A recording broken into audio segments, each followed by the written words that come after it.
Pinagnana... Gawin ng mga bagay-bagay na yun. Ayun yung ganito.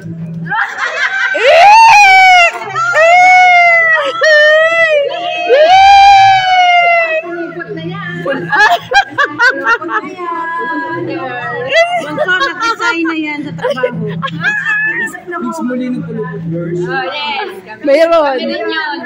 Ay, dapat kasali din kami dun. Ang founder daw si Malo. Dapat kasali na din kami. Wala si Mali.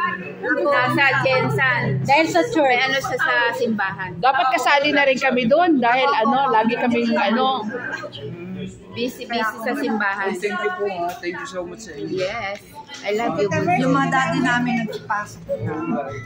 I love you, Bunso. Every day I love you. Sabi ko nga, hindi. Every day hindi we niyo love makita you. sa puso. Pero yun, kahit malang sa masabi. Ramdam pero sabi ko yun nga, namin, kulang yung Bunso. salitang salamat. Ramdam Pero, namin. makikita nyo na sa puso. Kami yun. Yes. May sumasayaw Kami yung dun. tunay. Alam mo na, 3 years Sumasayaw namin. dun. Sinundan-sundan ka namin. Kami ang first time sa Mindoro. Wala ako talaga sa kailangan.